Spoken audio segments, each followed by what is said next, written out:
નમસ્કાર, આપ જોઈ રહ્યા છો ન્યૂઝ 18 ગુજરાતી। હું છું આપની સાથે દીપા શર્મા। પહેલા વાત માવઠાના મારની।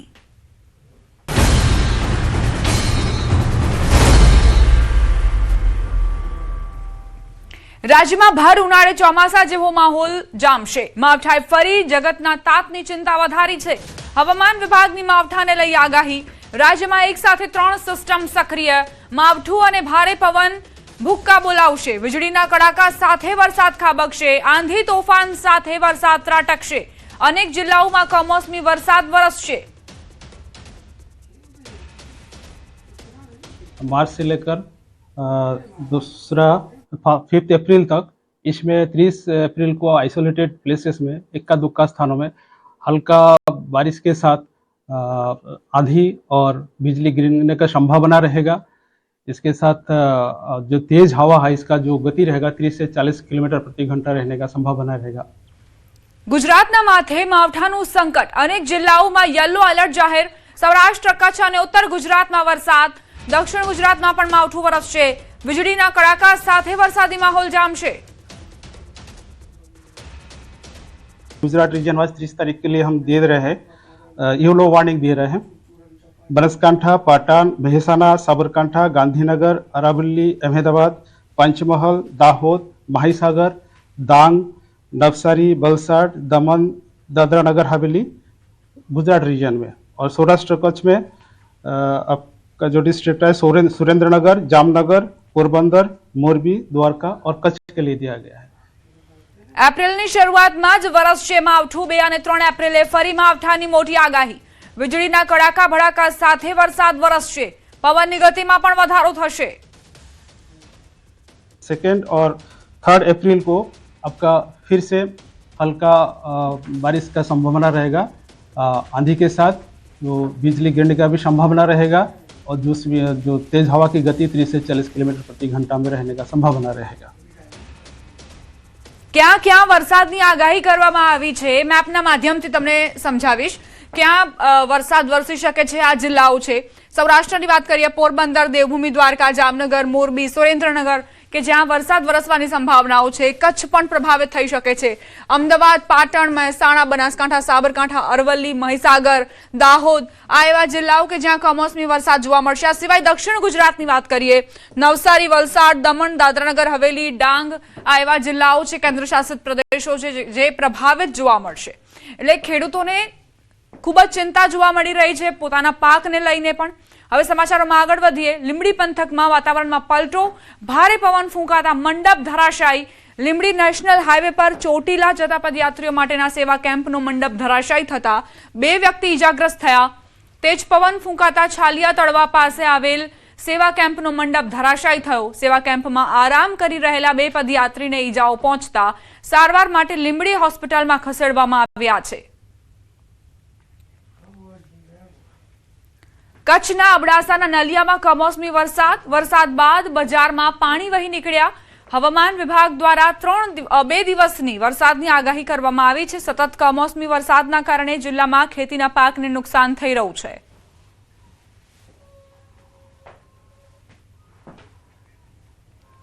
સુરેન્દ્રનગર ધજાડા પાસે પોલીસે સાંગોઈ ગામની સીમમાંથી વિદેશી દારૂનો મસમોટો જથ્થો ઝડપી પાડ્યો। પોલીસથી બચવા બુટલેગરે અજીબ કિમિયો અપનાવ્યો। સાંગોઈ ગામના રામકુભાઈ ઉર્ફે લાલો શાંતુભાઈ તકમરિયા નામના શખ્સે પોતાની વાડીની બાજુમાં આવેલા વોકળામાં ભોંયરું બનાવીને વિદેશી દારૂનો જથ્થો છુપાવ્યો હતો। પોલીસે વોકળા પરથી માટી હટાવતા પોલીસ પણ ચોંકી ઉઠી। ભોંયરામાંથી વિદેશી દારૂની નાની મોટી કુલ 13,950 બોટલ મળી આવી, જેની બજાર કિંમત રૂપિયા 42 લાખથી વધુ થઈ છે। બુટલેગર વિરુદ્ધ ધજાડા પોલીસ મથકે ગુનો નોંધી તપાસ શરૂ કરી છે।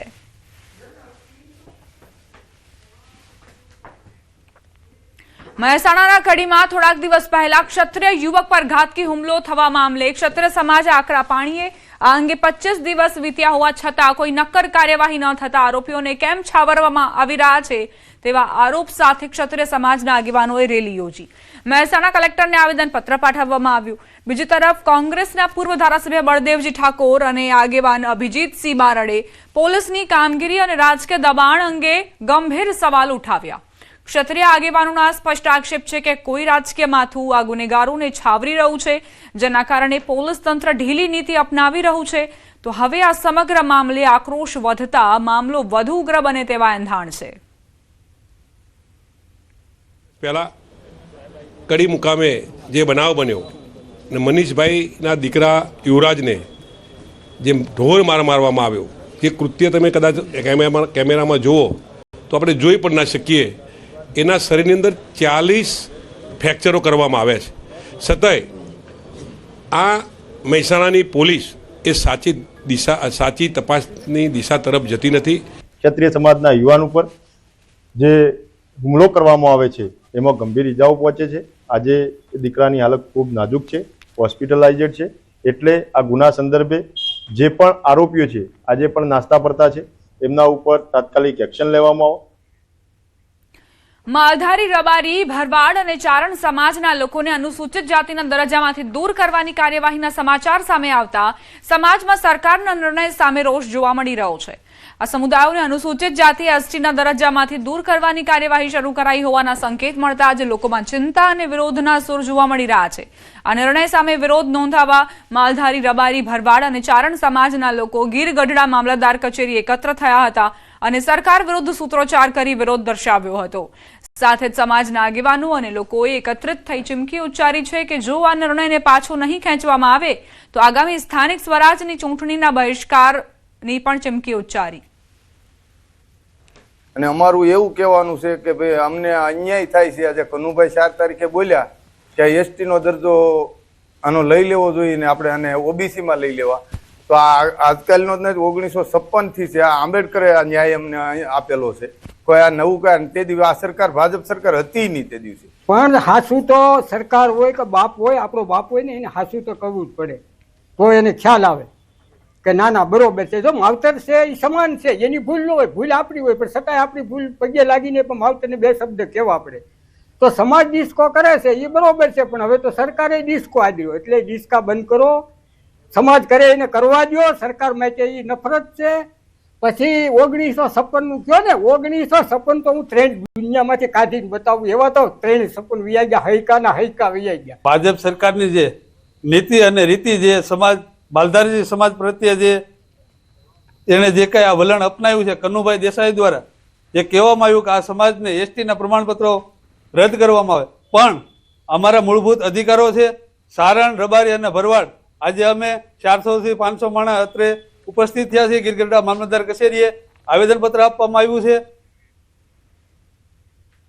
મુખ્યમંત્રી ભૂપેન્દ્ર પટેલે તાપીના 136 ગામો માટે રૂપિયા 962 કરોડની ઉદ્વહન સિંચાઈ યોજનાનું લોકાર્પણ કર્યું, જેના થકી ઉચ્છલ સહિતના અન્ય વિસ્તારોમાં 28,000 હેક્ટર જમીનમાં ખેડૂતોને સિંચાઈનો લાભ મળી રહેશે, જેના કારણે ખેડૂતોમાં ખુશીનો માહોલ છે. ઉચ્છલ તાલુકાના બાબરઘાટ ખાતે આયોજિત આ કાર્યક્રમમાં કેબિનેટ મંત્રી નરેશ પટેલ, રાજ્યમંત્રી ઈશ્વરસિંહ પટેલ અને ડોક્ટર જયરામ ગામિત ઉપસ્થિત રહ્યા. આ સાથે જ રૂપિયા 651.37 કરોડના ખર્ચે સાકાર થઈ રહેલી બોરી સાવર યોજના, જેના દ્વારા સોનગઢ અને વ્યારા તાલુકાના 29 ગામોની 8,000 હેક્ટરથી વધુ જમીન પણ સિંચાઈ સુવિધાથી સજ્જ થશે. આ યોજના ખેડૂતો માટે આશીર્વાદરૂપ થશે.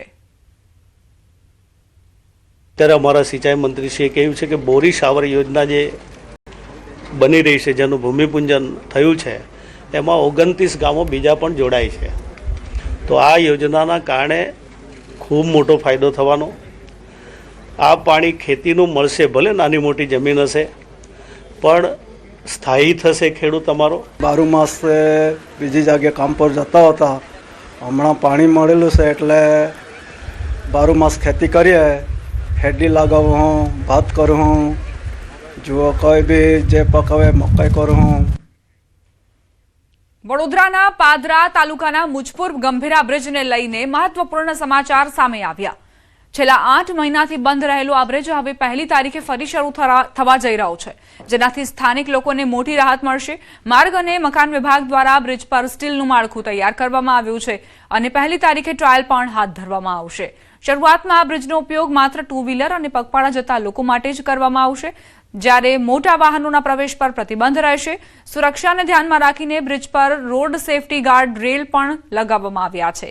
બ્રિજ બંધ હોવાના કારણે હજારો લોકોને ભારે મુશ્કેલીનો સામનો કરવો પડતો હતો, પરંતુ હવે બ્રિજ શરૂ થતાં જ પરિવહન વ્યવસ્થા સરળ બનવાની સાથે સુવિધાયુક્ત બનશે તેવી આશા વ્યક્ત કરવામાં આવી રહી છે. થરાદના જામપુર ગામથી વાલીઓ માટે ચેતવણીરૂપ કિસ્સો સામે આવ્યો. ભૂલથી ઝેરી દવા ખાઈ જતા 2 માસૂમ બાળકોના મોત. 5 વર્ષની બાળકી અને 3 વર્ષના બાળકનું મોત નીપજ્યું. ખેતીકામના ઉપયોગ માટેની નિંદામણની દવા ઘરમાં પડી હતી. પરિવારના સભ્યો ખેતીકામમાં વ્યસ્ત હતા તે દરમિયાન ઘરે આ ઘટના બની. રમતા રમતા માસૂમ બાળકોએ ઝેરી દવા ખાઈ લીધી.